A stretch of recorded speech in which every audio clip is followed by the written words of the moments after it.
But then you say, well, what is all this religious stuff about then?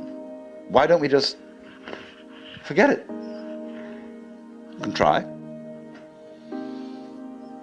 By all means, just go away. Don't go to gurus, don't go to church, don't enter philosophical discussions, forget it.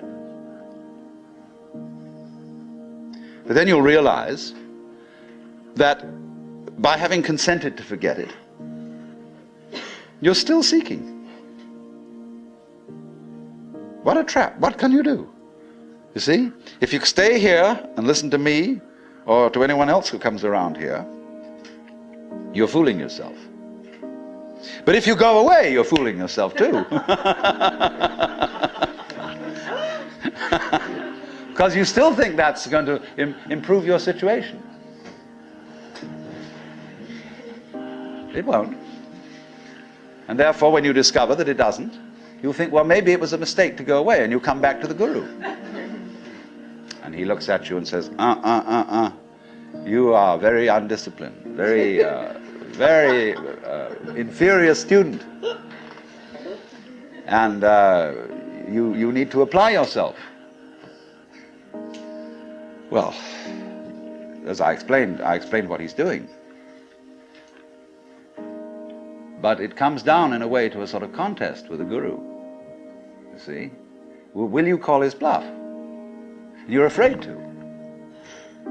Because you might discover that if you do call his bluff, he's no better than you are. Well, that's what you're supposed to find out. But without being cynical about it. He's as divine as you are.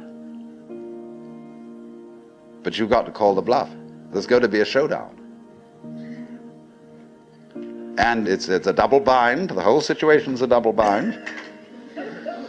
Because it doesn't do any good to stay here, and it doesn't do you any good to go away. Either to do something about it or to do nothing about it. Now then, there's something else.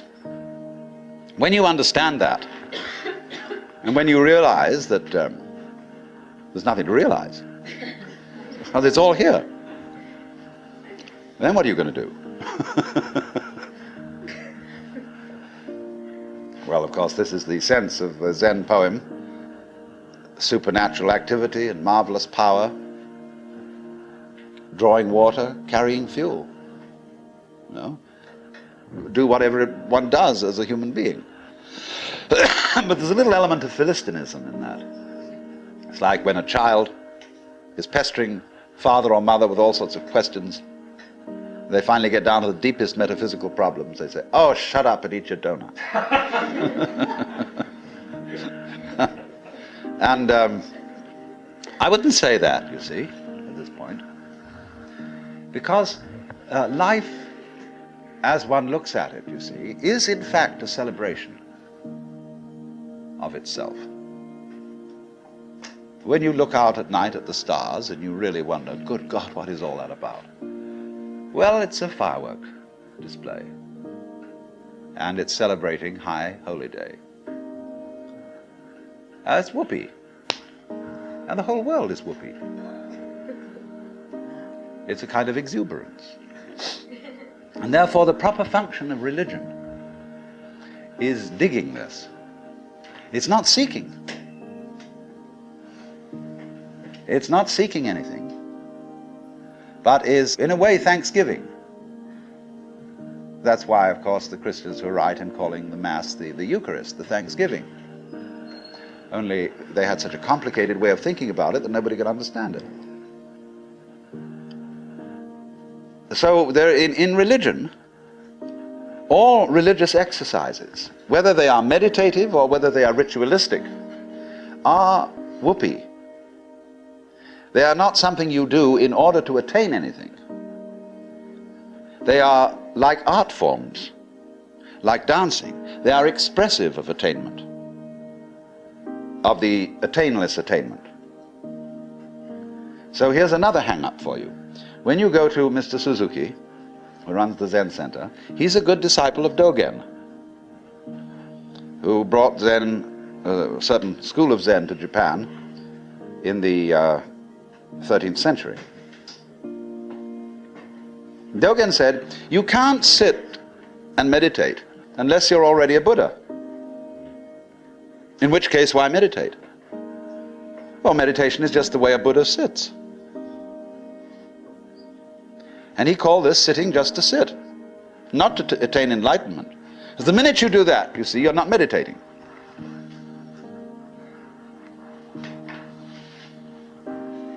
So you only become a good meditator if you're not looking for anything. And therefore, you realize what a great thing it is to be able to sit. And what a great thing it is not to dissect the world with your analytical intellect. To be able to look out at the water or the trees or at the floor and the light on it in front of you without calling it light or floor or trees or thinking that it has parts or thinking that it's complicated. It isn't. So when you can sit without thinking, not with an empty mind, mind you, I'm going back to that point, not with an empty mind, but just a non-analytic mind, a non-probing mind, where you're not creating problems all the time by trying to control it, by trying to control your mind, by trying to control your experience, what you see and hear. You then just simply discover that there is no way of controlling what you're experiencing, because what you're experiencing is you. And to try and really fundamentally control that is just going around in a circle. So if I would say to you now, what you have to learn is to let it happen, that's wrong too. There's no one to let it happen. If I say to you, accept your experience, be calm and open to things, that again perpetuates the illusion that you're something different from it. So we go round and round. But if there are some people who want to get together, and like we would get together to play poker, or to have a walk, go fishing, or sail a boat, if there are some people who want to get together to meditate, and to have rituals, and to chant, great. It's an art form. And you can only use it and make it a good art form if you're not using it to get something. And this is what really is the bane of temples all over the world. You go into Buddhist temples where they theoretically don't believe in any God, but there are the people praying, and they're all doing it in order that we get a male child next time around, or that the horse recover from a disease, or that mama gets cured of the dropsy. And all these petitions are going on and on and on. People always coming to the temple to ask for something. Lowbrow people for lowbrow things, highbrow people for highbrow things.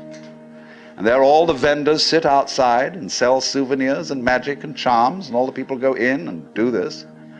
And all these serious priests sitting there, really having to keep up face and say, yes, we can provide these services.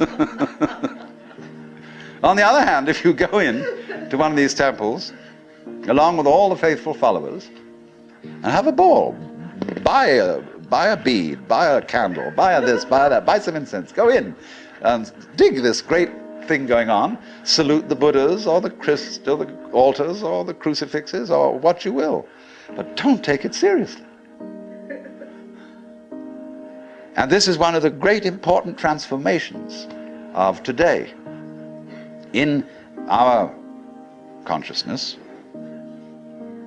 is that a great many people are finding out that religion is not supposed to be taken seriously. This is a shocking thing to many people. There used to be an old saying that a religion is dead when the priests laugh across the altars. That's true in one sense. When the priests know that they've got a racket going and they don't believe one word of it, and they're laughing across the altar because of all these suckers around doing it, then it's true, the religion is dead. But when the priests laugh at the altars because they're having such fun, because this whole scene is so beautiful, well, it's the difference between some stuffy old Buddhist priest humming a sutra and Allen Ginsberg chanting a sutra. That's a thing to hear. Because it's people going, they go on for interminably, and it's a bore. They're sick of it, but they get paid for it. This is magical. But when Allen Ginsberg chants the sutra, everybody gets in a circle and he gets these little bells, and they get going. It's just like a jam session, where everybody is absolutely delighted. Well, that's the way to do it. And if you can't do it that way, forget it.